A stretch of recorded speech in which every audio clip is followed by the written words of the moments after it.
humo del tabaco, pues es principal, es casi siempre pues el factor de riesgo que es común en todos los pacientes que tienen rinosinusitis, ya sea tabaquismo activo o pasivo.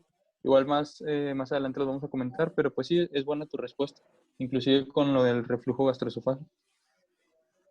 Gracias. ¿Alguien que me quiere decir cuál es la fisiopatología de la sinusitis?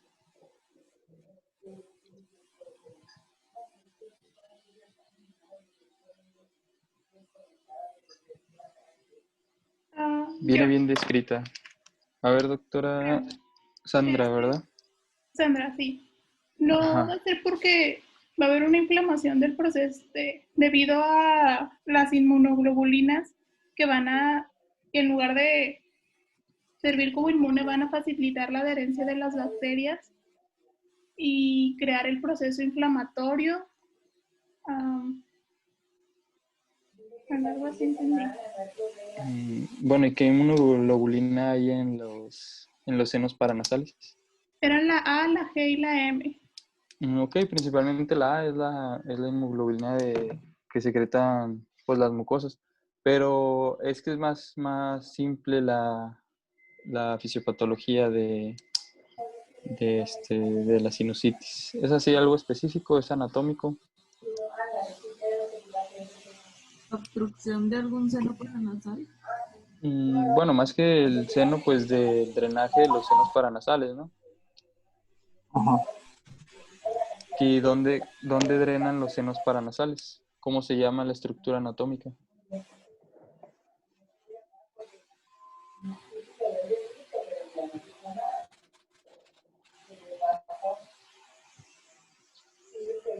¿Sería igual la trompa está aquí? No, los senos paranasales no No. drenan en la trompa de Eustaquio. Vale. Va, si quieren ahorita lo vemos. Otra preguntita así rápida. ¿Cuál es la etiología? ¿Cuáles son las bacterias principales implicadas en la sinusitis? ¿Alguien que me quiera contestar? Yo. ¿Quién es yo, perdón? Yareli. A ver, Yareli.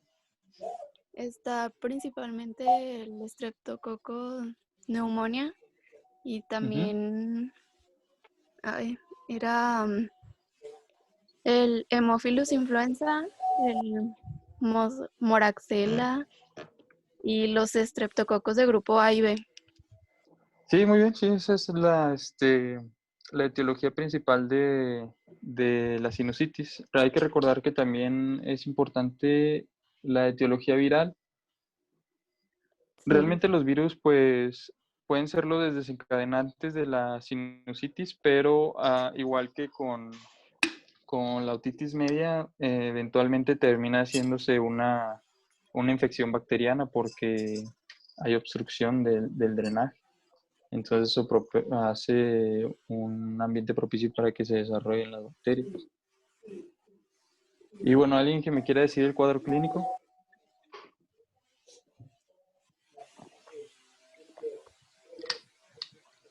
Yo, Sandra. No, Sandra, tú ya participaste, dale oportunidad a alguien, ¿no? Doctor Irene. A ver, Irene. Va a haber fiebre, cefalea y rinorrea mucopurulenta. Ok, esa sería, pues la podrían considerar como su triada. Ya ven que estábamos buscando la triada de las patologías que estamos viendo. Entonces, si quieren tomar esa como triada, pues estaría bien. Solo que ahorita les voy a mencionar los criterios diagnósticos, nada más para que se lo sepan, ¿verdad? Durante la exposición.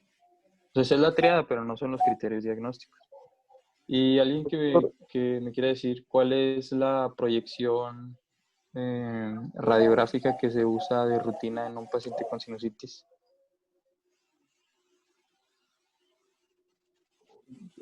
Es una radiografía, creo. Sí, pero ¿qué O proyecciones una TAC. radiográficas? O una, pues. Ay. No me acuerdo. ¿Puedo participar de nuevo? ¿Quién es yo, perdón? Irene, otra vez. No, No, Irene, dale oportunidad a alguien, ¿va?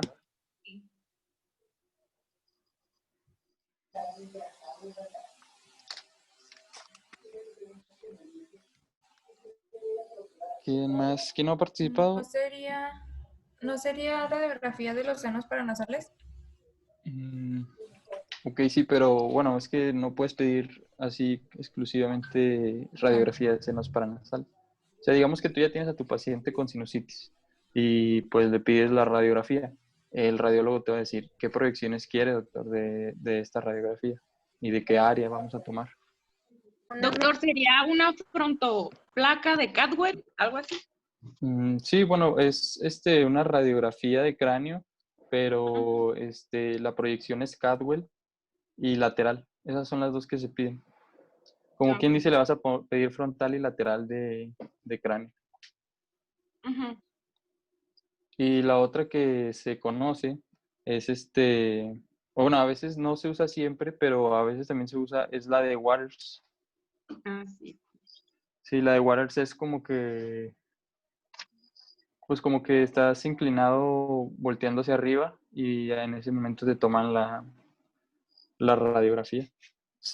Casi no se usa, ¿verdad? Porque pues vamos a ver ahorita que el diagnóstico es meramente clínico y solo en casos de sospecha, o sea, que tú sospechas que tiene alguna malformación anatómica o algo así, pues tú le pides la radiografía.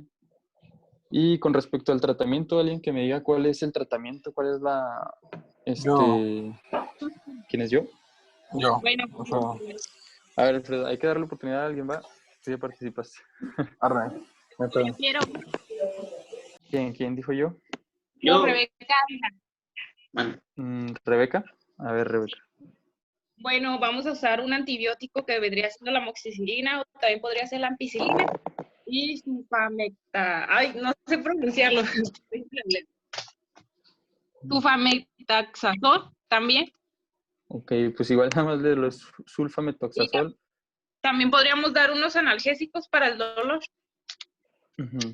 Bueno, sí está bien tu respuesta, pero recuerden que ahorita vamos a hablar o sea, para qué va encaminado el tratamiento. Y el tratamiento, pues, viene encaminado a tres cosas, ¿no?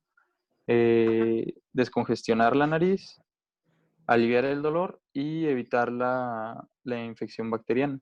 Entonces, sí es buena tu respuesta y ahorita vamos a ver cuáles son los antibióticos que se usan y los descongestionantes que sí se pueden usar. Y bueno, entonces, bueno, gracias por participar. Déjenme, pongo la presentación.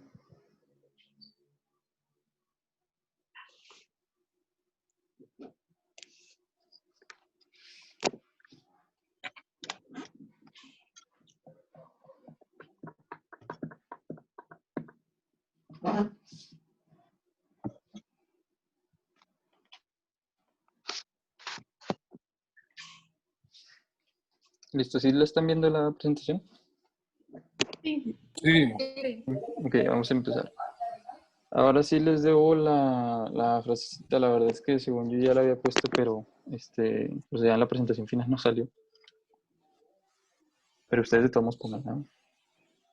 Bueno, tenemos primero que la sinusitis es definida como la inflamación de la mucosa de la nariz y los senos paranasales. De hecho, pues todavía está ahí en debate porque algunos especialistas le llaman rinosinusitis porque pues realmente no puede haber inflamación exclusiva de los senos paranasales, pero pues sinusitis, rinosinusitis, como le quieran decir, está bien dicho. Bueno, de acuerdo a su etiología vamos a tener tres causas, ¿verdad? Principalmente, que es infecciosa, alérgica o mixta. Y de acuerdo a su duración puede ser aguda con menos de 4 semanas de duración, subaguda de 4 a 12 semanas y crónica es aquella que dura más de 12 semanas. Y es importante que se lo sepan porque pues así es como van a hacer el diagnóstico en base a las semanas que abarca la sinusitis, los síntomas. doctor, ¿lo puede volver a repetir, por favor? Sí, claro, tenemos que la clasificación también es por la duración de los síntomas. Es aguda cuando dura menos de 4 semanas, subaguda de 4 a 12 semanas y crónica cuando dura más de 12 semanas.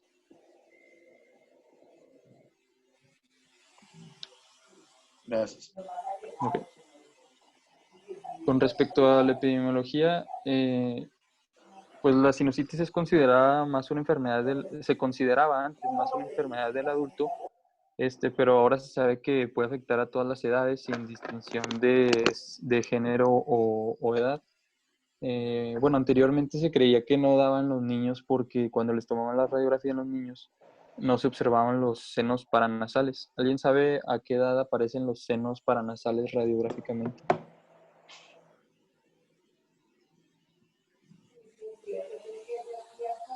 ¿No? ¿Que quieren adivinar? A los 10. No.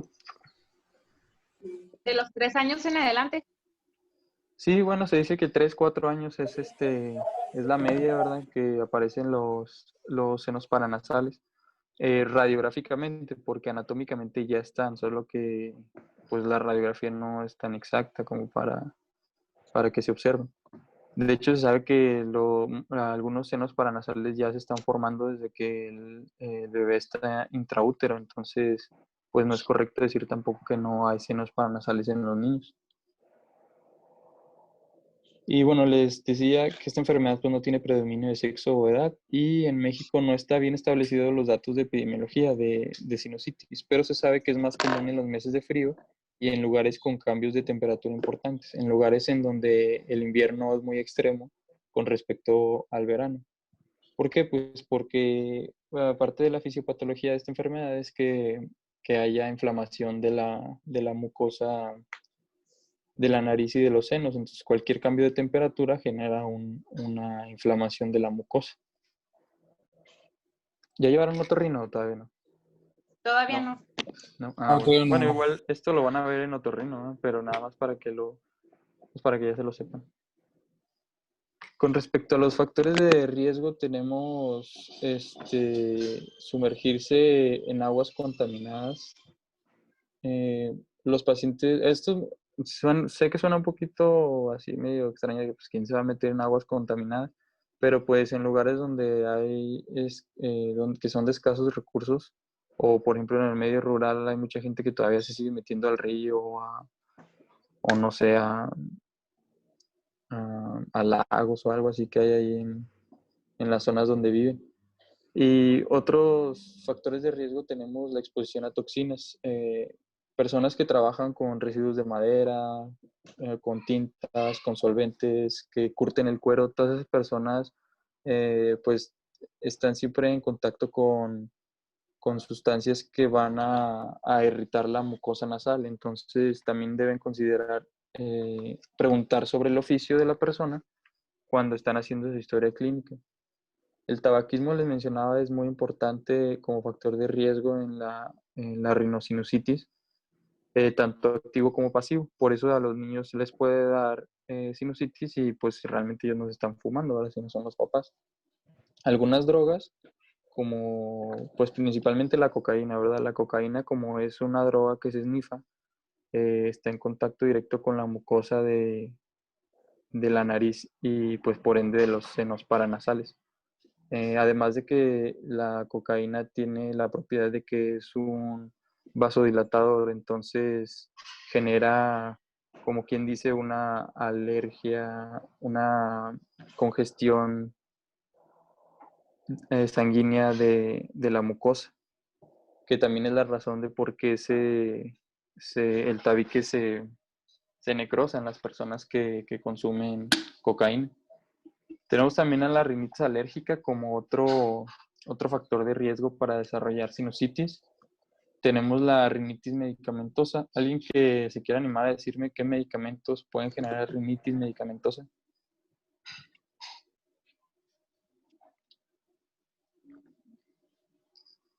Pueden intentar atinarle, no pasa nada.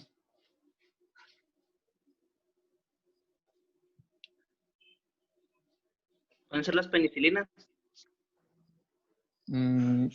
Fíjate que las penicilinas no tanto. La penicilina sería si fuera una alergia propia a la penicilina, ¿verdad? Pero realmente, pues no, como las No penicilinas son los esteroides, Doc. Pues sí, algunos esteroides pueden dar rinitis medicamentosa. pero no son tan específicos como El, otros medicamentos. la oximetazolina sería. Oximetazolina, no lo leí yo, pero pues a lo mejor tú lo leíste. Los corticosteroides. Pues se usa para ¿La aspirina? la rinitis, no sé si sea o no. O sea, ¿quién es supongo que la aspirina? Probeca. Yo. ¿Quién es yo? Acuérdense que no los estoy viendo ahorita. Jasmine. Muy bien, Yasmin. ¿Qué otro se te ocurre, Yasmin, que pueda causar rinitis medicamentosa? La aspirina es de los principales que causan rinitis medicamentosa. ¿El ibuprofeno o...? Pues más que el ibuprofeno, algunos tipos de AINES. ¿Algún otro medicamento que se les ocurra que dé rinitis medicamentosa? La lista es muy, muy larga. ¿Podría ser el naproxeno o no? El naproxeno es un AINE, entonces sí entra dentro de nuestra lista.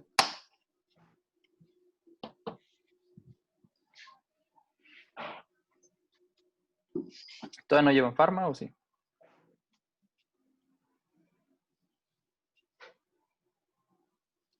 ¿No? ¿No han llevado farma? Ya. Bueno, ¿no les mencionaron ahí qué medicamentos pueden causar una rinitis medicamentosa? No. Bueno, se los voy a comentar. Por lo general son medicamentos que aumenten la circulación o en este caso que la disminuyan. Por ejemplo, tenemos a la aspirina y a los AINES, que esos pues propiamente no aumentan la circulación. Pero también tenemos, por ejemplo, el sildenafil. ¿Alguien sabe cuál es el sildenafil? El Viagra. El Viagra, entonces puede ser un efecto secundario del sildenafil. Tenemos también así a los antihipertensivos. Casi cualquier antihipertensivo te puede dar rinitis medicamentosa. Entonces, cuando ustedes le inician el tratamiento antihipertensivo a algún paciente, pues es importante que cuando le estén dando el seguimiento le pregunten que si no tiene sinusitis, que si no ha tenido problemas de escurrimiento, de dolor de cabeza, todo eso. La hidroclorotiazida, que es un diurético, también puede generar rinitis medicamentosa. Los anticonceptivos orales, es importante que se lo pregunten a las pacientes que están tomando anticonceptivos, que les puede generar rinitis medicamentosa. Algunos estabilizadores del ánimo, como la amitriptilina y la risperidona, también pueden generarnos rinitis medicamentosa. La gabapentina, las anfetaminas, la fenilefrina y la nafazolina son otros de los medicamentos que nos pueden dar rinitis medicamentosa.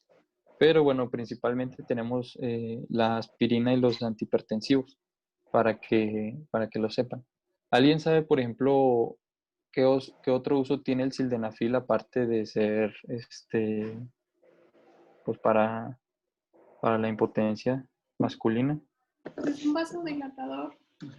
Ajá, ¿y para qué se usa principalmente el sildenafil? O sea, el otro uso que no es para la impotencia. Es para los problemas de presión, ¿no? Arterial. Pero es una presión muy específica. ¿La pulmonar? Ajá, y la hipertensión pulmonar. A los pacientitos, inclusive a los pacientitos recién nacidos que tienen hipertensión pulmonar, se les puede dar sildenafil.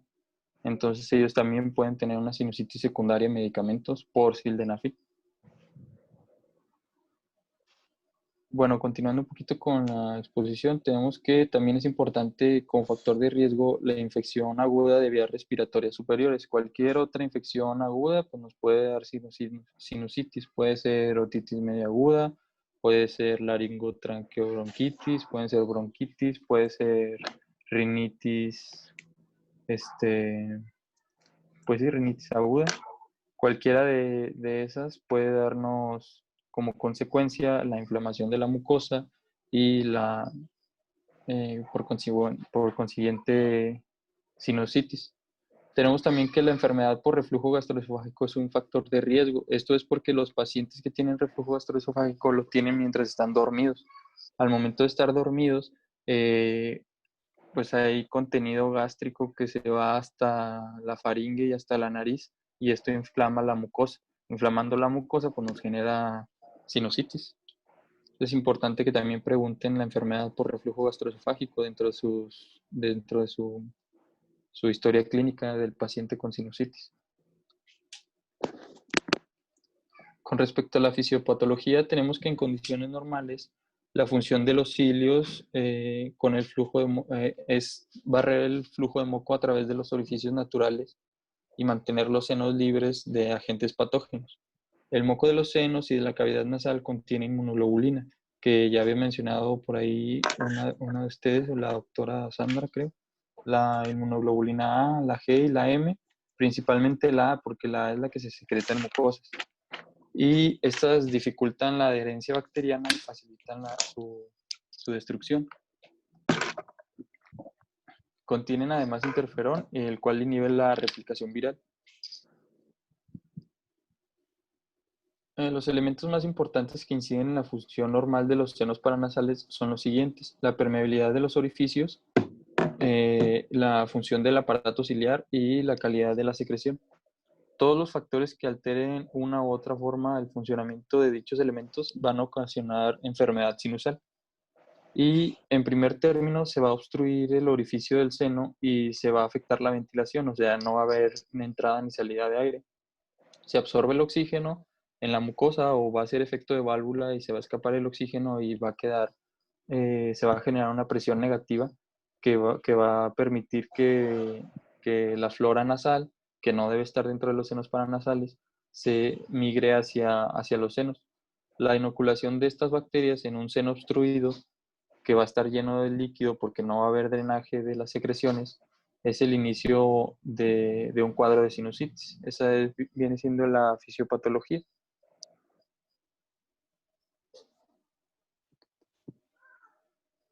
Luego tenemos la etiología, como les mencionaba, pues, o sea, puede haber un desencadenante, ¿no? La rinitis medicamentosa, la rinitis alérgica, la simple inflamación, alguna enfermedad de vías respiratorias, pero eventualmente la sinusitis, porque como es un espacio cerrado, pues eventualmente genera una infección bacteriana.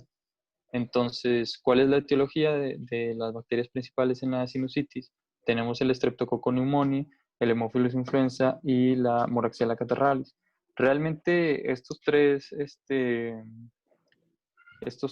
agentes están involucrados casi en todas las vías respiratorias. Entonces, si se aprenden estas tres bacterias, pues prácticamente ya saben todas las bacterias que pueden generarnos un cuadro de infección de vías aéreas, tanto superiores como inferiores. Tenemos otras bacterias que son, por ejemplo, las anaerobias, y con frecuencia se pueden encontrar Staphylococcus aureus y Streptococcus pyogenes dentro de las bacterias que también nos pueden generar infección. Bueno, con respecto al cuadro clínico, tenemos que los trastornos sinusales generan síntomas característicos que van a depender de factores, por ejemplo, como la gravedad del padecimiento, la edad del paciente, la etapa del proceso sinusal y el seno paranasal afectado. Se debe sospechar cuando hay presencia de rinorrea mucopurulenta, retrofaringia y de tos de predominio nocturno después de 7 días de evolución de una rinofaringitis. Como les mencionaba, pues es importante que sepan que una infección previa de las vías aéreas puede generar sinusitis. Se puede incluir fiebre y ataque al estado general. Es muy común que haya cefalea en los pacientes que tienen sinusitis, y más se explora cuando está el paciente, se le pide que el paciente se incline hacia adelante, y si hay cefalea al momento de inclinarse hacia adelante, pues es un dato clínico que nos puede orientar de sinusitis. También puede ser percusión de los senos paranasales. Realmente es muy difícil hacer la percusión, pero se puede hacer. También había otra prueba diagnóstica, que es cuando les pones una lámpara dentro de la boca para ver si se iluminan los senos paranasales, y el que no se ilumine pues está obstruido. Sí, les digo, realmente pues son pruebas diagnósticas que ya casi no se usan porque muchas veces nos vamos ya a la radiografía. Para hacer el diagnóstico, pues se hace de dos formas. Primero es el diagnóstico clínico y luego el diagnóstico por imagen. Tenemos que el diagnóstico clínico se puede clasificar los síntomas como mayores y menores. Los síntomas mayores son rinorrea purulenta, obstrucción nasal, dolor facial, hiposmia, anosmia y fiebre. Esos son los síntomas mayores. Y los menores son cefalea, tos, halitosis, fatiga, otalgia, plenitud óptica y dolor dental. Bueno, para nosotros poder hacer el diagnóstico clínico de sinusitis, tenemos que tener 2 síntomas mayores o un síntoma mayor y 2 síntomas menores para hacer, nos dan evidencia suficiente para diagnosticar la sinusitis aguda. Es importante que sepan que el síntoma cardinal es el drenaje nasal, ya sea por faringe o por cavidad nasal. Pero bueno, como ustedes tienen, estábamos haciendo triadas, pueden considerar la triada como cefalea, rinorrea purulenta, les digo, ya sea retrofaringea o nasal, y fiebre. Fiebre lo pueden considerar dentro de su triada. Realmente es difícil que se confunda la sinusitis con otra enfermedad, ¿verdad? Porque pues las otras enfermedades afectan propiamente la vía respiratoria y está un poquito fuera de la vía respiratoria. Como les mencionaba, se debe realizar palpación y percusión de la región frontomaxilar y pues si hay dolor, es también un signo clínico de que el paciente tiene sinusitis.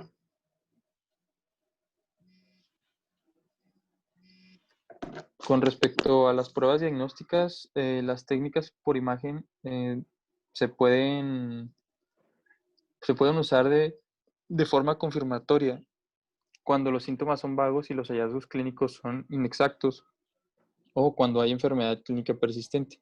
Esto sería, pues, por ejemplo, en niños que no pueden darte los síntomas, pero pues tienen que ser niños mayores en los que no se vea, en los que se puedan ver los senos paranasales, o sea, mayores de 3 o 4 años. La TAC es el estudio de elección para el diagnóstico de sinusitis. O sea, si les preguntan cuál es el estándar de oro para el diagnóstico de sinusitis, pues es la TAC. Pero debido a su alta capacidad es el estándar de oro por su alta capacidad de resolución. Sin embargo, tiene la desventaja de que hay mucha exposición a la radiación y es posible que necesites usar anestesia en niños pequeños cuando le vas a hacer la TAC. Entonces, pues para ahorrarte la anestesia y ahorrar la radiación al paciente, pues de preferencia no usen TAC como estudio de primera elección, ¿verdad? Cuando están en búsqueda de sinusitis. Pero bueno, pues ya les mencionaba que se usa solo cuando no tienes los síntomas clínicos claros o cuando la sinusitis es persistente. Entonces, pues si no lo usen de primera elección, ni siquiera las radiografías. En los pacientes con cefalea frontal, que sugiere la presencia de sinusitis, o sea, cuando no hay la rinorrea de forma tan visible, pues, o tan notoria, y que el paciente solo presenta cefalea como uno de los síntomas, tú puedes pedirle radiografías de cráneo. ¿Cuáles son las proyecciones que se indican? Ya les mencionaba, que es la de Cadwell y la lateral de cráneo. Esas son las que vienen en la guía de práctica clínica. Esta que tenemos aquí es una frontal o de Cadwell para ver los senos paranasales, pero pues realmente no se ven así. Esta está muy buena, esta radiografía, pero pues si se ponen a buscarlas no siempre están de esta calidad, ¿no? Con respecto al tratamiento, el tratamiento está encaminado a tratar la infección, a reducir el edema, favorecer el drenaje, corregir los factores desencadenantes y asegurar la permeabilidad de la hostia. Dentro del tratamiento hay que incluir el evento desencadenante. Por ejemplo, si un paciente tiene rinitis medicamentosa, pues hay que buscar qué medicamento es el que le está causando la rinitis y retirárselo. Si el paciente es un paciente que trabaja con solventes o que trabaja con curtiendo cuero o en lugares donde hay toxinas, pues hay que pedirle el uso de cubrebocas o pues simplemente que lo cambien de área de trabajo. En caso de ser una rinitis alérgica, pues hay que buscarle la causa de la rinitis alérgica y pues tratar de suspenderle el agente causal de la rinitis. El antibiótico de primera elección es la amoxicilina. La amoxicilina se puede dar sola. Se da un tratamiento de 10 a 14 días. Es importante que se acuerden de los días. Mínimo son 10 días en la sinusitis, donde le tienes que dar a un paciente antibiótico. Y tiene que completar los 10 días. No puede ser menos porque si no va a hacer resistencia y va a haber recaída de la sinusitis. La dosis de amoxicilina son 500 miligramos cada 8 horas por 10 días, por 10 a 14 días. Y en caso de niños, tenemos que la dosis es igual que la otitis media aguda, de 80 a 90 miligramos por kilogramo dividida en 3 dosis, o sea, cada 8 horas. Y igual por 10 a 14 días. Doctor, ¿puede repetir la indicación para niños? Sí, es la misma dosis que en otitis media aguda, son 80 a 90 miligramos por kilogramo de peso, divididos en 3 dosis. Gracias. Doc, ¿Ok? ¿Qué pasó? la otra de 500 miligramos es cada cuánto. ¿Cada 8 horas también? ¿Igual? Ok. Sí, la amoxicilina se da cada 8 horas. Ok. Y les digo, la dosis máxima son 1500, entonces pues no tiene caso que, por ejemplo, a un paciente, aunque pese, no sé, 120 kilos, pues no tiene caso que le doblen la dosis ni nada. La dosis máxima son 1500 gramos diarios, entonces son 500 miligramos cada 8 horas. En caso de alergia a penicilinas, pueden ustedes darle algunas alternativas de tratamiento, como son la doxiciclina, la acitromicina, la claritromicina o la cefalosporina. Esas sí tienen que buscar cuánto es la dosis de cada una, porque no es la misma dosis que la amoxicilina.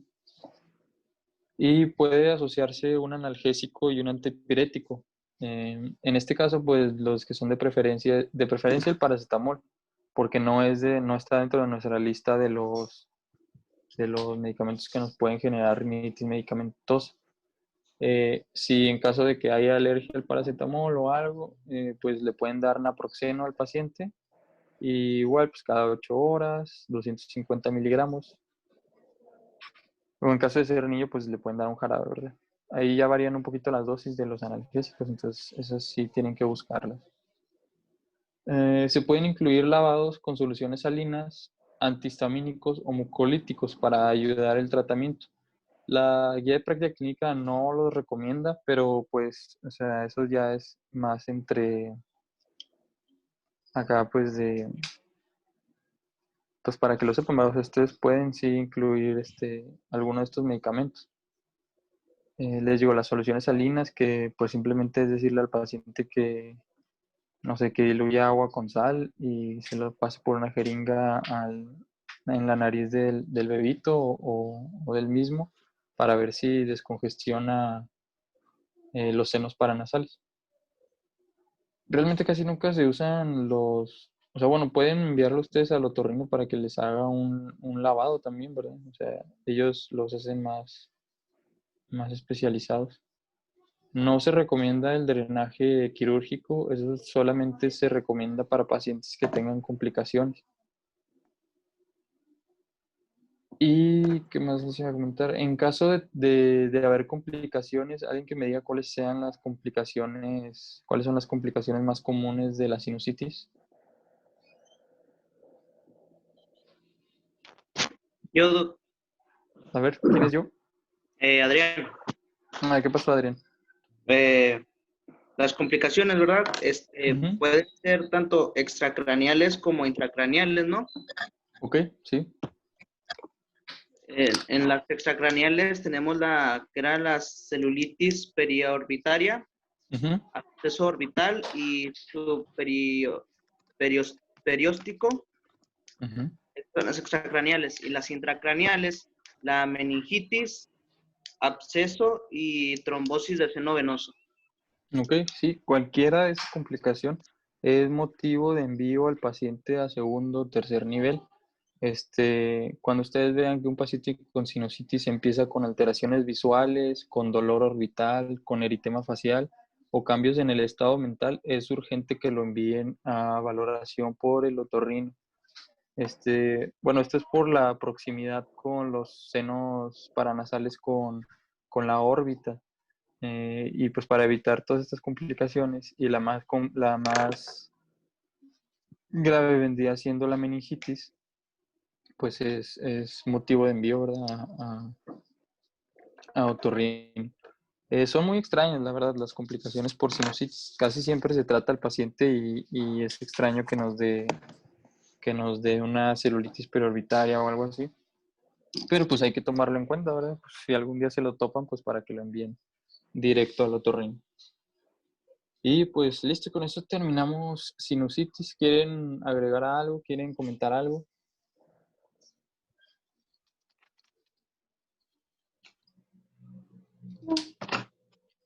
¿Que haya leído alguna actualización de sinusitis, algo que se me haya pasado?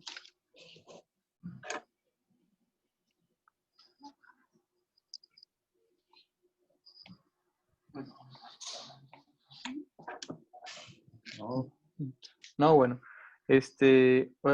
Mañana no vamos a poder tener clase porque tengo que ir a hacer unos trámites legales. Pero si quieren mañana les pongo la actividad. La actividad se las voy a poner en la plataforma, pero va a ser nada más un resumen de la guía de prácticas clínicas de sinusitis, sobre sinusitis aguda. Ok, Está doctor, fácil, no ¿la clase está sería larga. hasta el jueves? Sí, la clase sería hasta el jueves. ¿A quién le tocaba exponer? Aquí lo tengo. A mí, Cintia Salazar. Ok, Cintia. ¿Ya tienes tu presentación? Ya. Muy bien. Bueno, tú expones el jueves y luego Alfredo exponía... Sí. No jueves. Me pasó el viernes, ¿no? ¿O no? ¿Cómo, perdón? O sea, me tocaba a mí el jueves, no me pasó el viernes, ¿verdad? Sí, te pasas el viernes y el viernes tenemos la clase para no atrasarnos, ¿no? Y el resumen me lo envían para el jueves, o sea, tienen hasta el jueves a las 12 de la noche. O sea, realmente la guía de práctica clínica no está larga y está fácil de leer. Igual ya guarden ese resumen y ya lo van a tener para cuando sean ustedes médicos o cuando estén de internos o pasantes. Créanme que cualquier resumen que hagan sobre alguna patología pues les va a ayudar mucho. Igual envíenmelo, si quieren ya les voy a pasar mi correo, pero les digo, se los anoto en la plataforma. Sí. Y pues creo que eso sería todo, ¿ok? Otra cosa, Gracias, saben que sí les iba a comentar algo. O sea, no he cambiado el horario de la clase allá en Watt, o sea, porque realmente la titular es la doctora y ella no puede tener la clase a esta hora. Entonces, si ustedes les preguntan que a qué horas es la clase, pues ustedes digan que sigue siendo de 8 a 9, ¿ok? Sí. Ok, doctor. Okay. Si es que no podemos cambiar la hora porque la doctora tiene una clase a las 10 y pues ni modo que estén empalmadas las clases, ¿verdad? Sí, pues no. Pero entonces, pero continuamos con la clase a las 10, nada más ustedes digan que es a las 8. Ok, está bien, doctor. Buen día. Ahí está. Buen día, hasta luego, que les vaya bien. Hasta luego, Cualquier que duda esté o bien. algo, Doctor. me la mandan por el grupo, ¿va? Muy Chido. bien. Gracias. Nos vemos. Bye, Hasta mañana. bye. Hasta mañana.